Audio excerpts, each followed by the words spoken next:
Everyone, ನಾನು Sushma. Veg wonders ಚಾನಲ್ಗೆ ಸ್ವಾಗತ ಸುಸ್ವಾಗತ. ಇವತ್ತು ನಾನು ನಿಮಗೆ ಕೆಲವಷ್ಟು ಕಿಚನ್ ಟಿಪ್ಸನ್ನು ಹೇಳ್ಕೊಡ್ತಾ ಇದ್ದೀನಿ. ಆ್ಯಕ್ಚುಲಿ ನಾವು ಅಡುಗೆ ಮಾಡ್ತೀವಿ ಅಲ್ವಾ, ಬಟ್ ಅಡುಗೆ ಮಾಡಿದ್ರೆ ನಮಗೆ ಅದು ಕ್ಲೀನ್ ಮಾಡೋದು ಗೊತ್ತಿರಬೇಕು. ಎಲ್ಲ ಅಡುಗೆ ಮಾಡಿಬಿಡ್ತಾರೆ, ಆಮೇಲೆ ಎಷ್ಟೊಂದು ಹರಡ್ಕೊಂಡಿರುತ್ತೆ ಅಡುಗೆ ಮನೇಲಿ, ಅದನ್ನೆಲ್ಲ ಕ್ಲೀನ್ ಮಾಡೋದು ಎಲ್ಲ ನಮ್ಮ ಕೆಲಸನೇ ಆಗಿರುತ್ತೆ ಅಲ್ವಾ. ಮತ್ತೇನಂದರೆ ಕೆಲವಷ್ಟು ಟಿಪ್ಸು ನಮಗೆ ಗೊತ್ತಿರಲೇಬೇಕು, ಯಾಕೆಂದರೆ ಫೇಸ್ ಮಾಡೋರು ನಾವೇ ತಾನೇ. ಕೆಲವೊಂದು ಅಡುಗೆ ಮಾಡ್ತೀವಿ, ಅದೇನಾದರೂ ಹೆಚ್ಚು ಕಡಿಮೆ ಆಗುತ್ತೆ, ಸೊ ಏನು ಮಾಡಿದ್ರೆ ಅದನ್ನು ನಾವು ಸರಿ ಮಾಡ್ಬೋದು. ಇಂಥ ಐಡಿಯಾಸ್ ಎಲ್ಲ ನಮಗೆ ತುಂಬ ಯೂಸ್ ಆಗುತ್ತೆ.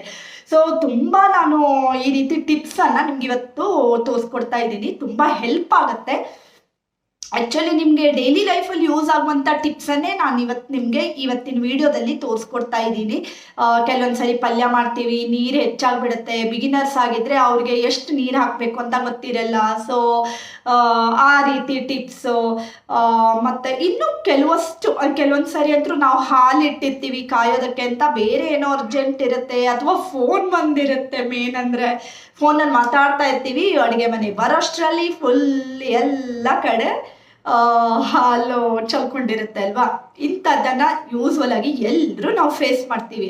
ಸೊ ಈ ರೀತಿ ಎಲ್ಲ ಆಗಬಾರ್ದು ಅಂತಾದರೆ ಯಾವ್ಯಾವ ಟಿಪ್ಸನ್ನು ನಾವು ಫಾಲೋ ಮಾಡ್ಬೋದು ಅಂತ ನಾನು ಇವತ್ತು ನಿಮಗೆ ಹೇಳ್ಕೊಡ್ತಾ ಇದ್ದೀನಿ. ಸೊ ಎಲ್ಲೂ ವಿಡಿಯೋನ ಸ್ಕಿಪ್ ಮಾಡ್ಕೊಳ್ಬೇಡಿ. ಒಂದು ಟಿಪ್ಸ್ ಮಿಸ್ ಆದರೂ ನಿಮಗೆ ಒಂದು ಸ್ವಲ್ಪ ಲಾಸ್ ಆಗೋದಲ್ವಾ.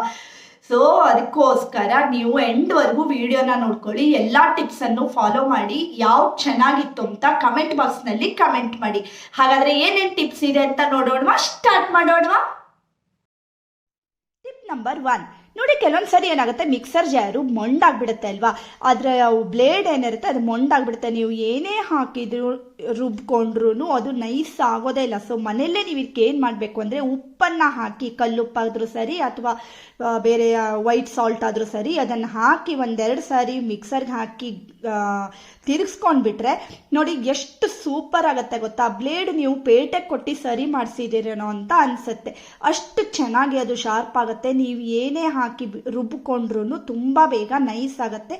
ನೀವೇ ನೋಡ್ಬೋದು ನೋಡಿ, ಈಗ ತೋರಿಸ್ತಾ ಇದ್ದೀನಿ ನೋಡಿ ಎಷ್ಟು ಶಾರ್ಪ್ ಆಗಿರುತ್ತೆ ಬ್ಲೇಡು. ಉಪ್ಪು ಹಾಕಿ ಈ ರೀತಿ ನೀವು ಮಾಡ್ಕೊಳ್ಳೋದ್ರಿಂದ ತುಂಬ ಯೂಸ್ ಆಗುತ್ತೆ.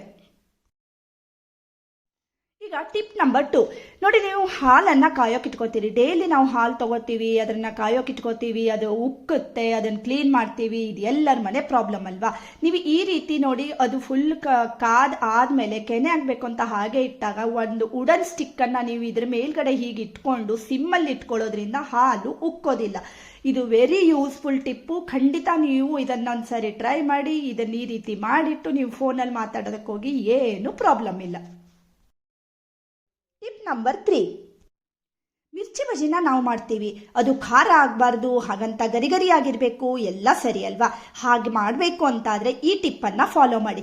ನೋಡಿ, ಮಿರ್ಚಿನ ನೀವು ತೊಗೊಂಡಾಗ ಅದರ ಮಿಡ್ಲಲ್ಲಿ ಈ ರೀತಿ ಕಟ್ ಮಾಡ್ಕೊಳ್ಳಿ ಎಲ್ಲ ಮಿರ್ಚಿನೂ. ಆಮೇಲೆ ಏನು ಮಾಡಿ ಅಂದರೆ ಅದರ ಸೀಡ್ಸನ್ನೆಲ್ಲ ಒಂದು ಸ್ವಲ್ಪ ತೆಕ್ಕೊಂಡ್ಬಿಡಿ. ಆಮೇಲೆ ಲಿಂಬುನ ತೊಗೊಂಡು ಇದ್ರ ಒಳಗಡೆಗೆ ಒಂದು ಸ್ವಲ್ಪ ಈ ರೀತಿ ಹಚ್ಕೊಳ್ಳೋದ್ರಿಂದ ಖಾರ ಕಡಿಮೆ ಆಗುತ್ತೆ. ಹಾಗಂತ ನಮಗೆ ಮಿರ್ಚಿ ಬಜೆನೂ ಚೆನ್ನಾಗಿ ತಿನ್ಬೋದು. ಈ ರೀತಿ ನೀವು ಲಿಂಬುನ ಹಾಕ್ಕೊಳ್ಳೋದ್ರಿಂದ ತುಂಬ ಟೇಸ್ಟಿಯಾಗಿ ಬರುತ್ತೆ, ಖಾರ ಕಡಿಮೆ ಆಗುತ್ತೆ. ಮತ್ತೆ ಕಡಲೆ ಹಿಟ್ಟೇನು ನೀವು ಕರ್ಡ್ಕೊಳ್ತೀರಿ ಅಲ್ವಾ, ಅದಕ್ಕೆ ಒಂದು ಸೌಟ್ನಷ್ಟು ಬಿಸಿ ಬಿಸಿ ಇರುವಂಥ ಎಣ್ಣೆನ ಹಾಕಿ ಚೆನ್ನಾಗಿ ಮಿಕ್ಸ್ ಮಾಡ್ಕೊಳ್ಳಿ. ಈ ರೀತಿ ಮಾಡಿಕೊಂಡು ನೀವು ಅದರಲ್ಲಿ ಮಿರ್ಚಿನ ಅದ್ದಿ ಡೀಪ್ ಫ್ರೈ ಮಾಡ್ಕೊಳ್ಳೋದ್ರಿಂದ ತುಂಬ ಟೇಸ್ಟಿಯಾಗಿರುವಂಥ ಗರಿ ಗರಿ ಆಗಿರುವಂಥ ಖಾರ ಕಡಿಮೆ ಆಗಿರುವಂಥ ಮಿರ್ಚಿ ಬಜಿ ರೆಡಿ ಆಗುತ್ತೆ. ಖಂಡಿತ ನಿಮಗೆ ಈ ಟಿಪ್ ತುಂಬ ಯೂಸ್ ಆಗುತ್ತೆ. ನೀವು ಮಿರ್ಚಿ ಬಜಿ ಮಾಡಿದಾಗ ಇದೇ ಟಿಪ್ಸನ್ನು ಫಾಲೋ ಮಾಡಿ. ಹೇಗೆ ಬಂತು ಅಂತ ಕಮೆಂಟ್ ಬಾಕ್ಸ್ನಲ್ಲಿ ಕಮೆಂಟ್ ಮಾಡಿ. ಟಿಪ್ ನಂಬರ್ 4 ನೋಡಿ, ಕೆಲವೊಂದು ಸರಿ ನಾವು ಮಧ್ಯಾಹ್ನ ಮಾಡಿರೋ ಸಾಂಬಾರು ಹೆಚ್ಚಾಗಿಬಿಡುತ್ತೆ. ರಾತ್ರಿಗೆ ಅದನ್ನು ಏನು ಮಾಡೋದು, ಮತ್ತೆ ಪುನಃ ಪಲ್ಯ ಮಾಡಲಿಕ್ಕಿರುತ್ತೆ ಚಪಾತಿ ಜೊತೆಗೆ ಹಚ್ಕೊಳ್ಳೋದಕ್ಕೆ ಅಲ್ವಾ.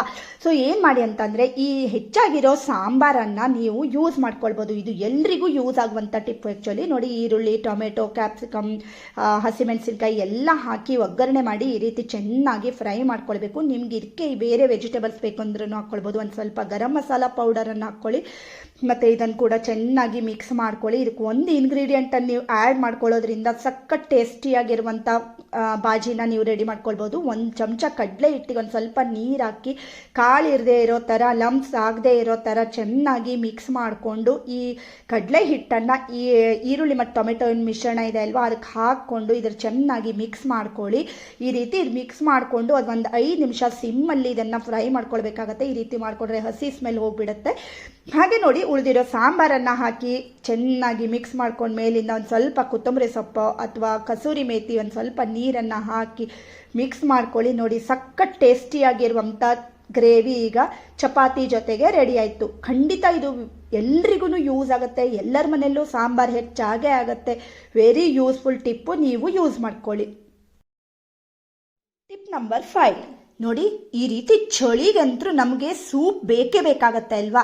ಹೋಟೆಲ್ಗೆ ಹೋದ್ರೂ ಸೂಪ್ ತೊಗೋತೀವಿ, ಮನೆಯಲ್ಲೂ ಸೂಪ್ ಮಾಡ್ಕೋತೀವಿ. ಚಳಿಗೆ ಸೂಪು ಬೆಸ್ಟ್ ಕಾಂಬಿನೇಷನ್. ಸೊ ಈ ರೀತಿ ನೀವು ಯಾವುದೇ ಸೂಪನ್ನು ಮಾಡುವಾಗ ನಾನು ಆಲ್ರೆಡಿ ನಿಮಗೆ ಮಶ್ರೂಮ್ ಸೂಪ್ ಹೇಗೆ ಮಾಡಬೇಕು ಅಂತ ತೋರಿಸ್ಕೊಟ್ಟಿದ್ದೀನಿ ಫ್ರೆಂಡ್ಸ್.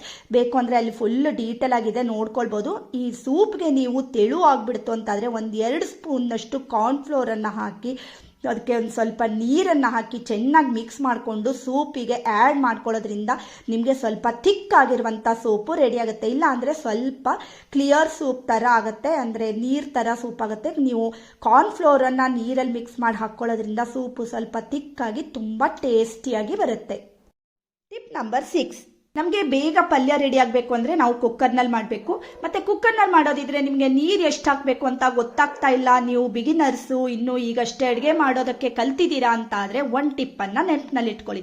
ಈ ರೀತಿ ನೀವು ಯಾವುದೇ ಪಲ್ಯನ ರೆಡಿ ಮಾಡ್ತೀರಿ ಅಲ್ವಾ, ಅದಕ್ಕೆ ಒಂದು ಆಲೂಗಡ್ಡೆನ ಸಿಪ್ಪೆ ಎಲ್ಲ ತೆಗೆದು ಈ ರೀತಿ ರೆಡಿ ಮಾಡ್ಕೊಳ್ಳಿ. ಇದನ್ನು ಈ ಪಲ್ಯ ಏನು ಮಾಡಿರ್ತೀರಿ ಅಲ್ವಾ ಅದ್ರ ಒಳಗಡೆಗೆ ಈ ರೀತಿ ಡಿಪ್ ಮಾಡಿ ಅದನ್ನು 2 ಅಥವಾ 3 ವಿಸಲನ್ನು ಕೂಗಿಸ್ಕೊಳ್ಳಿ. ಈ ರೀತಿ ಮಾಡಿಕೊಂಡು ಮುಚ್ಚಳ ಮುಚ್ಚಿ ನಾನು ಹೇಳಿದಾಗೆ ವಿಸಲನ್ನು ಹಾಕಿಸಿ. ಆಲೂಗಡ್ಡೆ ಪಲ್ಯ ಆದರೆ 2 ವಿಸಲ್ ಸಾಕಾಗುತ್ತೆ, ಬೇರೆ ಯಾವುದಾದ್ರೂ ಆದರೆ 3 ವಿಸಲನ್ನು ಹಾಕ್ಸ್ಕೊಳ್ಬೋದು. ಈ ರೀತಿ ನೋಡಿ ಓಪನ್ ಮಾಡ್ತಾ ಇದ್ದೀನಿ ಮುಚ್ಚಳನ. ನೀರೇನಾದರೂ ಜಾಸ್ತಿ ಆಗಿದೆ ಅಂತಾದರೆ ಆ ಆಲೂಗಡ್ಡೆ ಏನು ಹಾಕಿದ್ದೀರಿ ಅಲ್ವಾ ಅದನ್ನು ಅದೇ ಪಲ್ಯದಲ್ಲೇ ಒಂದ್ಸರಿ ಮ್ಯಾಶ್ ಮಾಡಿ ಬಾಯ್ಲ್ ಮಾಡ್ಕೊಂಡ್ಬಿಡಿ. ನೋಡಿ ನೀರು ಹೆಚ್ಚಿದೆ ಅಲ್ವಾ. ಸೊ ಈಗ ಏನು ಮಾಡಿ ಅಂದರೆ ಈ ಆಲೂಗಡ್ಡೆನ ಅದರಲ್ಲೇ ಮ್ಯಾಶ್ ಮಾಡಿಬಿಡಿ. ಸಪೋಸ್ ನೀವು ಹಾಕಿರೋ ನೀರು ಕರೆಕ್ಟಾಗಿ ಇತ್ತು ಅಂತಾದರೆ ಈ ಆಲೂಗಡ್ಡೆನ ತೆಗೆದಿಟ್ಕೊಂಡು ಸಾಂಬಾರ್ಗೋ ಪಲ್ಯ ಬೇರೆ ಯಾವುದಾದ್ರೂ ಪಲ್ಯಕ್ಕನೋ ಯೂಸ್ ಮಾಡ್ಕೊಳ್ಬೋದು. ಇದೊಂದು ಬೆಸ್ಟ್ ಟಿಪ್ಪು. ಬಿಗಿನರ್ಸ್ ಆಗಿದ್ರೆ ನೀವು ಖಂಡಿತ ಈ ಟಿಪ್ಪನ್ನು ಯೂಸ್ ಮಾಡಿ. ಬಿಗಿನರ್ಸ್ ಏನು ಕೆಲವೊಂದು ಸರಿ ಎಲ್ಲ ತಿಳಿದವ್ರಿಗೂ ಕೂಡ ನೀರು ಹೆಚ್ಚಾಗುತ್ತೆ ಒಮ್ಮೊಮ್ಮೆ ಅಲ್ವಾ, ಅಂಥವ್ರು ಕೂಡ ಈ ಟಿಪ್ಪನ್ನು ಯೂಸ್ ಮಾಡ್ಕೊಳ್ಬೋದು. ವೆರಿ ಯೂಸ್ಫುಲ್ ಟಿಪ್ಪು, ಖಂಡಿತ ಇದು ನಿಮಗೆ ಹೆಲ್ಪ್ ಆಗುತ್ತೆ. ಟಿಪ್ ನಂಬರ್ 7 ನೋಡಿ, ಟೊಮೆಟೊ ಇಲ್ಲ ಅಂದರೆ ಅಡುಗೆನೇ ಆಗಲ್ಲ ಅಲ್ವಾ. ನಾವು ಏನೇ ಮಾಡೋದಿದ್ರು ನಮಗೆ ಟೊಮೆಟೊ ಬೇಕೇ ಬೇಕು. ಗ್ರೇವಿಗಂತೂ ಟೊಮೆಟೊ ಬೇಕೇ ಬೇಕು. ಸೊ ಟೊಮೆಟೊ ಇಲ್ಲ ಅಂದರೆ ಅಡುಗೆ ಆಗಲ್ಲ. ಏನು ಮಾಡಬೇಕು, ಟೊಮೆಟೊ ಯೂಸ್ ಮಾಡುವಾಗ ನಾವು ಏನು ಮಾಡಬೇಕು ಅಂದರೆ ಈ ಸೀಡ್ಸ್ ಏನಿರುತ್ತೆ ಅಲ್ವಾ, ಖಂಡಿತ ನೀವು ಟೊಮೆಟೊ ಯೂಸ್ ಮಾಡುವಾಗ ಈ ಸೀಡ್ಸನ್ನು ತೆಕ್ಕೊಂಡು ಯೂಸ್ ಮಾಡಿ. ಯಾಕೆಂದರೆ ಟೊಮೆಟೊ ಸೀಡ್ಸು ಕಿಡ್ನಿ ಸ್ಟೋನ್ ಇರೋರಿಗೆಲ್ಲ ತುಂಬ ಹಾರ್ಮ್ ಅದು. ಸೊ ಯಾವತ್ತೂ ನೆನಪಿನಲ್ಲಿ ಇಟ್ಕೊಳ್ಳಿ, ನೀವು ಯಾವಾಗಲೇ ಏನೇ ಅಡುಗೆಗೆ ಟೊಮೆಟೊ ಯೂಸ್ ಮಾಡುವಾಗ್ಲೂ ಅದನ್ನು ಸೀಡ್ಸನ್ನು ತೆಗೆದುಬಿಟ್ಟೆ ಯೂಸ್ ಮಾಡಿ. ಆಲ್ರೆಡಿ ನಾನು ನನ್ನ ಚಾನಲ್ನಲ್ಲಿ 2 ರೀತಿ ಟೊಮೆಟೊ ರಸಮನ್ನು ಹೇಗೆ ಮಾಡಬೇಕು ಅಂತ ತೋರಿಸ್ಕೊಟ್ಟಿದ್ದೀನಿ. ಅದು ಕೂಡ ತುಂಬ ಟೇಸ್ಟಿಯಾಗಿರುತ್ತೆ. ಖಂಡಿತ ನೀವು ಆ ರಸಮನ್ನು ನೋಡಿಕೊಂಡು ನೀವಿನ್ನೂ ನನ್ನ ಚಾನಲ್ನ ಸಬ್ಸ್ಕ್ರೈಬ್ ಮಾಡಿಲ್ಲ ಅಂದರೆ ಸಬ್ಸ್ಕ್ರೈಬ್ ಕೂಡ ಮಾಡ್ಕೊಳ್ಳಿ. ಟಿಪ್ ನಂಬರ್ 8 ನೋಡಿ, ಮನೆಯಲ್ಲೇ ನಾವು ಪನ್ನೀರನ್ನು ಹೇಗೆ ರೆಡಿ ಮಾಡ್ಕೊಳ್ಬೇಕು. ನಮಗೆ ಗ್ರೇವಿಗೆಲ್ಲ ಪನ್ನೀರ್ ಬೇಕಾಗತ್ತೆ ಅಲ್ವಾ, ಅದಕ್ಕೊಂದು ಬೆಸ್ಟ್ ಟಿಪ್ಪನ್ನು ಹೇಳ್ತಾ ಇದ್ದೀನಿ. ಈ ರೀತಿ ಹಾಲನ್ನು ಫಸ್ಟ್ ಬಾಯ್ಲ್ ಮಾಡ್ಕೊಳ್ಳಿ. ಆಮೇಲೆ 1 ಚಮಚ ವಿನೆಗರನ್ನು 1 ಗ್ಲಾಸ್ಗೆ ಹಾಕ್ಕೊಳ್ತಾ ಇದ್ದೀನಿ. ಹಾಗೆ ಅದಕ್ಕೆ ಅರ್ಧ ಕಪ್ನಷ್ಟು ನೀರನ್ನು ಹಾಕ್ಕೊಳ್ತಾ ಇದ್ದೀನಿ. ಈ ರೀತಿ ನೀವು ಲಿಕ್ವಿಡ್ ಫಾರ್ಮಲ್ಲಿ ಮಾಡಿಕೊಂಡ್ರೆ ಮಾತ್ರ ಅದು ಚೆನ್ನಾಗಾಗುತ್ತೆ. ಈ ರೀತಿ ಮಿಕ್ಸ್ ಮಾಡಿಕೊಂಡು ಇದನ್ನು ಹಾಲಿಗೆ, ಬಾಯ್ಲ್ ಆಗ್ತಾ ಇರೋಂಥ ಹಾಲಿಗೆ ಸ್ವಲ್ಪನೇ ಮಿಕ್ಸ್ ಮಾಡ್ತಾ ಹೋಗಬೇಕು. ನೀವು ಲಿಂಬು ಯೂಸ್ ಮಾಡೋದ್ರಕ್ಕಿಂತ ಈ ರೀತಿ ವಿನೆಗರನ್ನು ಯೂಸ್ ಮಾಡಿಕೊಂಡ್ರೆ ಪನ್ನೀರು ತುಂಬ ಸಾಫ್ಟ್ ಆಗಿ ಬರುತ್ತೆ. ಈ ರೀತಿ ನೋಡಿ, ನೀವು ವಿನೆಗರ್ ಮತ್ತು ನೀರನ್ನು ಮಿಕ್ಸ್ ಮಾಡ್ಕೊಂಡಿರೋದನ್ನು ಹಾಕಿದ ಮೇಲೆ ಹೋಳು ಬೇರೆ ಮತ್ತು ನೀರು ಬೇರೆ ಈ ರೀತಿ ಆಗುತ್ತೆ. ಆಮೇಲೆ ಒಂದು ಸ್ಟ್ರೈನರ್ ರೆಡಿ ಮಾಡಿಕೊಂಡು ಅದ್ರ ಮೇಲೆ ಒಂದು ಮಸ್ಲಿನ್ ಕ್ಲಾತನ್ನು ಹಾಕ್ಕೊಂಡು ಈ ರೀತಿ ನೋಡಿ ರೆಡಿ ಮಾಡ್ಕೊಂಡಿರೋ ಪನ್ನೀರ್ ನೀರನ್ನು ಅದರಲ್ಲಿ ಹಾಕಿಬಿಡಿ. ಈಗ ಹಾಕಿ ಇದನ್ನೀಗ ಚೆನ್ನಾಗಿ ಈ ರೀತಿ ಎಲ್ಲ ಒಟ್ಟು ಮಾಡಿಕೊಂಡು ಗಂಟನ್ನು ಕಟ್ಕೊಂಡು ಒಂದು 10 ನಿಮಿಷ ಹಾಗೆ ಇಟ್ಕೊಳ್ಳಿ. ಆಮೇಲೆ ಏನು ಮಾಡಬೇಕು ಅಂತ ತೋರಿಸ್ತೀನಿ. ಈ ರೀತಿ ನೀವು ಪನ್ನೀರನ್ನು ಮನೆಯಲ್ಲೇ ರೆಡಿ ಮಾಡಿಕೊಂಡ್ರೆ ನೀವು ಇದರಲ್ಲಿ ರಸಗುಲ್ಲ ಮಾಡ್ಬೋದು. ಆಲ್ರೆಡಿ ನಾನು ನಿಮಗೆ ರಸಗುಲ್ಲ ತೋರಿಸಿದ್ದೀನಿ, ಮತ್ತು ಚಂಪಾಕಲಿನ ಮುಂದೆ ಕೂಡ ತೋರಿಸ್ಕೊಡ್ತಾ ಇದ್ದೀನಿ, ಚಮ್ ಮುಂದೆ ತೋರಿಸ್ಕೊಡ್ತಾ ಇದ್ದೀನಿ. ಮತ್ತು ಹೀಗೆ ನಾನು ಪನ್ನೀರಲ್ಲಿ ಮಾಡುವಂಥ ತುಂಬ ಐಟಮನ್ನು ನನ್ನ ಚಾನಲ್ನಲ್ಲಿ ತೋರಿಸ್ಕೊಟ್ಟಿದ್ದೀನಿ. ಈ ರೀತಿ ಒಂದು 10 ನಿಮಿಷ ಆದಮೇಲೆ ಒಂದು ದಪ್ಪ ಟರ್ಕಿಸ್ಟ್ ಇರುತ್ತಲ್ವ, ಅದರಲ್ಲಿ ಇದನ್ನು ಸುತ್ತಿ ಒಂದು 15 ನಿಮಿಷ ಹಾಗೆ ಇಟ್ಬಿಡಿ. ಈ ರೀತಿ ಮಾಡ್ಕೊಳ್ಳೋದ್ರಿಂದ ಬೆಸ್ಟ್ ಪನ್ನೀರು ರೆಡಿ ಆಗುತ್ತೆ. ಸೊ ನೀವು ಇದೇ ಪನ್ನೀರಿಂದ ಪನ್ನೀರ್ ಪರೋಟ ಕೂಡ ಮಾಡ್ಕೊಳ್ಬೋದು. ಆಲ್ರೆಡಿ ನಾನು ಪರೋಟ ಕೂಡ ತೋರಿಸ್ಕೊಟ್ಟಿದ್ದೀನಿ. ಟಿಪ್ ನಂಬರ್ 9, ಮನೆಯಲ್ಲೇ ನೀವು ಫುಲ್ ಬಲೂನ್ ಥರ ಉಬ್ಬಿ ಸಾಫ್ಟ್ ಆಗಿರುವಂಥ ಲೇಯರ್ ಬರುವಂಥ ರೋಟಿನ ಹೇಗೆ ಮಾಡ್ಕೊಳ್ಬೇಕು ಅಂತ ತೋರಿಸ್ಕೊಡ್ತಾ ಇದ್ದೀನಿ. ಆ್ಯಕ್ಚುಲಿ ನೀವು ಲಂಚ್ ಬಾಕ್ಸ್ಗೆಲ್ಲ ತೊಗೊಂಡು ಹೋದಾಗ ಈ ರೀತಿ ಸಾಫ್ಟ್ ಆಗಿಲ್ಲದೆ ಹೋದರೆ ತಿನ್ನೋದಕ್ಕೆ ಆಗೋದಿಲ್ಲ ಅಲ್ವಾ. ಸೊ ಇದೊಂದು ಬೆಸ್ಟ್ ಟಿಪ್ಪು ನೋಡಿ. ನೀವು ಗೋಧಿ ಹಿಟ್ಟನ್ನು ತೊಗೊಂಡಿದ್ದೀರಿ ಅಲ್ವಾ, ಅದಕ್ಕೆ 1-2 ಚಮಚದಷ್ಟು ಎಣ್ಣೆ ಮತ್ತು 1 ಚಮಚ ಸಕ್ಕರೆನ ಹಾಕ್ಕೊಳ್ಳಿ. ಇದನ್ನೀಗ ಚೆನ್ನಾಗಿ ಡ್ರೈ ಇಂಗ್ರೀಡಿಯೆಂಟ್ಸನ್ನೆಲ್ಲನೂ ಮಿಕ್ಸ್ ಮಾಡ್ಕೊಳ್ಳಿ. ಆಮೇಲೆ ಜಸ್ಟ್ ವಾರ್ಮ್ ಇರುವಂಥ ನೀರನ್ನು, ತುಂಬ ಬಿಸಿನೂ ಬೇಡ ತುಂಬ ತಣ್ಣನೂ ಬೇಡ, ಜಸ್ಟ್ ವಾರ್ಮ್ ಇರುವಂಥ ನೀರನ್ನು ನಾನು ಇದಕ್ಕೆ ಹಾಕ್ಕೊಳ್ತಾ ಇದ್ದೀನಿ. ಈ ರೀತಿ ಹಾಕ್ಕೊಂಡು ಸ್ವಲ್ಪನೇ ನೀರನ್ನು ಹಾಕಿ ಕಲಸಿ ಚೆನ್ನಾಗಿ ಕಿವುಚಿ ನಾದಿ ಕಲಿಸ್ಕೊಳ್ಬೇಕು. ಈ ರೀತಿ ನೀವು ಕಲಿಸ್ಕೊಂಡು ಮಾಡೋದ್ರಿಂದ ಚಪಾತಿ ಫುಲ್ಲು ಉಬ್ಬುತ್ತೆ ಮತ್ತು ಸಾಫ್ಟ್ ಆಗಿ ಬರುತ್ತೆ, ಫುಲ್ ಲೇಯರ್ ಆಗಿ ಬರುತ್ತೆ. ಖಂಡಿತ ನೀವು ಇದೊಂದು ಸಾರಿ ಟ್ರೈ ಮಾಡಿ. ಹೇಗೆ ಬಂತು ಅಂತ ಕಮೆಂಟ್ ಬಾಕ್ಸ್ನಲ್ಲಿ ಕಮೆಂಟ್ ಮಾಡಿ. ನೀವಿನ್ನು ನನ್ನ ಚಾನಲ್ನ ಸಬ್ಸ್ಕ್ರೈಬ್ ಮಾಡಿಲ್ಲ ಅಂದರೆ ಸಬ್ಸ್ಕ್ರೈಬ್ ಕೂಡ ಮಾಡ್ಕೊಳ್ಳಿ. ಆಮೇಲೆ ನೋಡಿ, ಈ ರೀತಿ ಹಿಟ್ಟನ್ನು ಕಲಸಾದ್ಮೇಲೆ ಮೇಲ್ಗಡೆಯಿಂದ ಒಂದು ಸ್ವಲ್ಪ ಎಣ್ಣೆನೋ ತುಪ್ಪನೋ ಯಾವುದಾದ್ರೂ ಓಕೆ, ಅದನ್ನು ಮೇಲ್ಗಡೆಯಿಂದ ಒಂದು ಸ್ವಲ್ಪ ಈ ರೀತಿ ಚೆನ್ನಾಗಿ ಅದರ ಮೇಲ್ಗಡೆಯಿಂದ ಸವರಿ ಪುನಃ ಅದನ್ನು ಚೆನ್ನಾಗಿ ನಾದ್ಕೊಂಡು ನೀವು ರೊಟ್ಟಿನ ಲಟ್ಸಿ ಈ ರೀತಿ ಬೇಯಿಸ್ಕೊಳ್ಳೋದ್ರಿಂದ ನೋಡಿ ಎಷ್ಟು ಉಬ್ಕೊಂಡಿರುವಂಥ ಬಲೂನ್ ಥರ ಕಾಣುತ್ತೆ ಅಲ್ವಾ. ಅಷ್ಟು ಉಬ್ಕೊಂಡಿರೋಂಥ ರೋಟಿನ ನೀವು ಮನೆಯಲ್ಲಿ ರೆಡಿ ಮಾಡ್ಕೊಳ್ಬೋದು.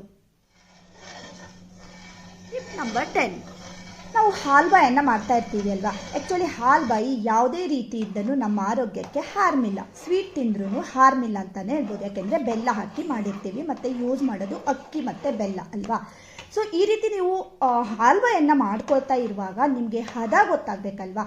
ಸ್ವಲ್ಪ ಕಡಿಮೆ ಆದ್ರೂ ಹಾಲ್ಬಾ ಏನಾಗುತ್ತೆ, ನೀವು ಪ್ಲೇಟಿಂದ ಅದನ್ನು ಹಲ್ವಾ ಥರ ಎತ್ತೋದು ತುಂಬ ಕಷ್ಟ.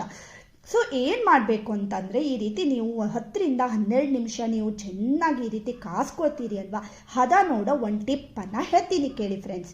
ನೋಡಿ, ಒಂದು ಬೌಲಲ್ಲಿ ಒಂದು ಸ್ವಲ್ಪ ನೀರು ತಗೊಂಡು ಕೈಗೆ ಒಂದು ಸ್ವಲ್ಪ ಡಿಪ್ ಮಾಡಿಕೊಂಡು ನೀರಲ್ಲಿ ಈ ರೀತಿ ನೀವು ಅದು ಕಾಸ್ಕೊಂಡಿರೋದನ್ನು ಟಚ್ ಮಾಡಿದ್ರೆ ಕೈಗೆ ಅಂಟಬಾರ್ದು. ಈ ರೀತಿ ಕೈಗೆ ಅಂಟ್ಕೊಂಡಿಲ್ಲ ಅಂತ ಆದರೆ ಅದು ಹದ ಪರ್ಫೆಕ್ಟ್ ಆಗಿದೆ. ಈ ರೀತಿ ನೀವು ಮಾಡಿಕೊಂಡು ಅದನ್ನು ಒಂದು ಪ್ಲೇಟ್ಗೆ ಈಗ ಟ್ರಾನ್ಸ್ಫರ್ ಮಾಡ್ಕೊಳ್ಬೇಕು. ಮತ್ತೆ ನೋಡಿ ಫ್ರೆಂಡ್ಸ್, ನಾನು ನನ್ನ ಚಾನಲ್ನಲ್ಲಿ ಕಬ್ಬಿನ ಹಾಲಿಂದ ಹಾಲ್ಬಾಯಿ ಮಾಡೋದು ಹೇಗೆ ಅಂತ ಆಲ್ರೆಡಿ ತೋರಿಸ್ಕೊಟ್ಟಿದ್ದೀನಿ. ಬೇಕು ಅಂದರೆ ಅದರಲ್ಲಿ ಚೆಕ್ ಮಾಡ್ಕೊಳ್ಳಿ, ನೀವು ನೀಟಾಗಿ ಹಾಲ್ಬಾಯಿನ ಮಾಡ್ಕೊಳ್ಬೋದು. ಮತ್ತು ಹಾಲಲ್ಲಿ ಕೂಡ ಬರೀ ಹಾಲು ಮತ್ತು ಅಕ್ಕಿನ ಯೂಸ್ ಮಾಡಿ ಕೂಡ ನಾವು ಹಾಲ್ಬಾಯಿನ ಮಾಡ್ಬೋದು. ನಿಮ್ಗೆ ಯಾರಿಗಾದ್ರೂ ಬೇಕು ಅಂದರೆ ಕಮೆಂಟ್ ಬಾಕ್ಸ್ನಲ್ಲಿ ಕಮೆಂಟ್ ಮಾಡಿ. ಹಾಗೆ ನೋಡಿ, ಇದನ್ನು ಒಂದು 15 ನಿಮಿಷ ಹಾಗೆ ಇಟ್ಟು ತಣ್ಣಗಾದ್ಮೇಲೆ ಇಷ್ಟು ಆರಾಮಾಗಿ ನಾವು ಇದನ್ನು ಪೀಸನ್ನು ಎತ್ಬೋದು. ನೋಡಿ ಈಗ ಕಬ್ಬಿನ ಹಾಲಿನ ಹಾಲ್ಬಾಯಿ ಎಷ್ಟು ಸಖತ್ತಾಗಿದೆ ಅಲ್ವಾ. ನೋಡಿ ಎಷ್ಟು ಸ್ಕ್ವೇರ್ ಪೀಸಸ್ ಆಗಿ ನಾವು ಇದನ್ನು ಎತ್ಬೋದು. ಜೆಲ್ಲಿ ಥರ ಇರುತ್ತೆ. ಖಂಡಿತ ನೀವು ಒಂದ್ಸಾರಿ ಇದನ್ನು ಟ್ರೈ ಮಾಡಿ. ಟಿಪ್ ನಂಬರ್ 11, ನೋಡಿ ನಾವು ಸಾಗುನ ಮಾಡ್ತೀವಿ ಅಲ್ವಾ. ಆಲೂಗಡ್ಡೆ ಸಾಗು ಮಾಡುವಾಗ ನೀವು ಈ ರೀತಿ ಎಲ್ಲನೂ ಫ್ರೈ ಮಾಡ್ಕೊಳ್ಳುವಾಗ 1-2 ಚಮಚದಷ್ಟು ಕಡಲೆ ಹಿಟ್ಟಿನ ಡ್ರೈ ಪೌಡರನ್ನೇ ಹಾಕ್ಕೊಳ್ಬೇಕು.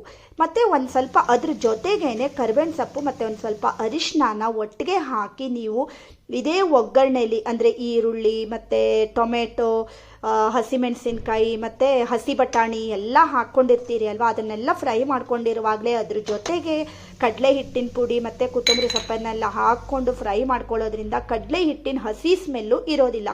ಸಾಗು ತುಂಬ ಟೇಸ್ಟಿಯಾಗಿ ಬರುತ್ತೆ ಈ ರೀತಿ ಮಾಡಿಕೊಂಡ್ರೆ.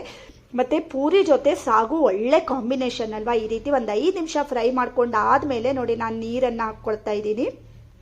ಈ ರೀತಿ ನೀರನ್ನು ಹಾಕಿ ಈಗ ಚೆನ್ನಾಗಿ ಫ್ರೈ ಮಾಡಿಕೊಂಡು ಮತ್ತೆ ಅಂದರೆ 5 ನಿಮಿಷ ಬಾಯ್ಲ್ ಮಾಡಿಕೊಂಡು ಆಮೇಲೆ ಬೇಯಿಸಿಟ್ಕೊಂಡಿರೋಂಥ ಆಲೂಗಡ್ಡೆನ ಹಾಕ್ಕೊಂಡು ಚೆನ್ನಾಗಿ ಮಿಕ್ಸ್ ಮಾಡ್ಕೊಳ್ಳಿ. ಆಮೇಲೆ ಮೇಲ್ಗಡೆಯಿಂದ ಒಂದು ಸ್ವಲ್ಪ ಕೊತ್ತಂಬರಿ ಸೊಪ್ಪನ್ನು ಹಾಕ್ಕೊಳ್ಳಿ. ಆಹಾ, ಎಂಥ ಸಖತ್ ಟೇಸ್ಟಿಯಾಗಿರುವಂಥ ಆಲೂ ಸಾಗು ಈಗ ರೆಡಿ ಆಗುತ್ತೆ. ನೋಡಿದ್ರಿ ಅಲ್ವಾ. ಟಿಪ್ ನಂಬರ್ 12, ನೋಡಿ ಹೋಟೆಲ್ ಸ್ಟೈಲ್ನಲ್ಲೇ ಫುಲ್ ಉಬ್ಕೊಂಡಿರೋಂಥ ಪದರಾಗಿರುವಂಥ ಪೂರಿ ಬೇಕು ಅಂದರೆ ಈ ಟಿಪ್ಸನ್ನು ಫಾಲೋ ಮಾಡಿ. ನೋಡಿ, ನೀವೇ ನೋಡ್ತಾ ಇದ್ರಿ ಎಷ್ಟು ಸಖತ್ತಾಗಿದೆ ಈ ಪೂರಿ ಅಲ್ವಾ. ನೋಡಿ ನಾವು ಪೂರಿ ಹಿಟ್ಟನ್ನು ಚೆನ್ನಾಗಿ ಈ ರೀತಿ ಕಲಿಸ್ಕೊಳ್ಬೇಕು. ಸ್ವಲ್ಪ ಗಟ್ಟಿಯಾಗೇ ಇರಬೇಕು. ಈ ರೀತಿ ಕಲಿಸ್ಕೊಂಡಾದ್ಮೇಲೆ ಯಾವತ್ತೂ ಪೂರಿ ಹಿಟ್ಟಿಗೆ ಮೇಲಿಂದ ಒಂದು ಬಟ್ಟೆನ ಮುಚ್ಚಿ 10ರಿಂದ 15 ನಿಮಿಷಗಳ ಕಾಲ ಹಾಗೆ ಇಟ್ಕೊಳ್ಬೇಕು. ಈ ರೀತಿ ಮಾಡ್ಕೊಳ್ಳೋದ್ರಿಂದ ಪೂರಿ ತುಂಬ ಸಾಫ್ಟಾಗಿ ಬರುತ್ತೆ. ಈ ರೀತಿ ನೋಡಿ ನಾನು 15 ನಿಮಿಷ ಆದಮೇಲೆ ಓಪನ್ ಮಾಡ್ತಾ ಇದ್ದೀನಿ. ಮತ್ತು ಎಲ್ಲ ಉಂಡೆನೂ ಮಾಡಿಕೊಂಡು ಆ ಉಂಡೆಗೂ ಕೂಡ ಏನು ಮಾಡಬೇಕು ಅಂದರೆ ಒಂದು ಸ್ವಲ್ಪ ಎಣ್ಣೆನ ಸವರಿ ಇಟ್ಕೊಳ್ಬೇಕು. ಹಾಗೆ ಮತ್ತು 4-5 ಪೂರಿನ ಮಾತ್ರ ಲಟ್ಸ್ಕೊಳ್ತಾ ನಾವು ಕರ್ಕೊಳ್ಬೇಕು.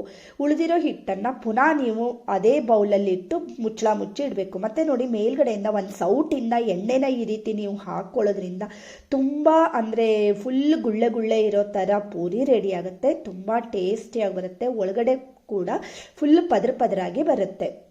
ಮತ್ತು ಫ್ರೆಂಡ್ಸ್, ಪೂರಿ ಹಿಟ್ಟನ್ನು ಹೇಗೆ ಕಲಿಸ್ಕೊಳ್ಬೇಕು ಅಂತ ನನ್ನ ಚಾನಲ್ನಲ್ಲಿ ಪೂರಿ ಸಾಗು ವಿಡಿಯೋದಲ್ಲಿ ಕೂಡ ತೋರಿಸ್ಕೊಟ್ಟಿದ್ದೀನಿ. ಅದ್ರ ಬಿಟ್ಟು ಇನ್ನೂ ಒಂದಷ್ಟು ಪೂರಿ ರೆಸಿಪಿನ ಕೂಡ ಹಾಕಿದ್ದೀನಿ.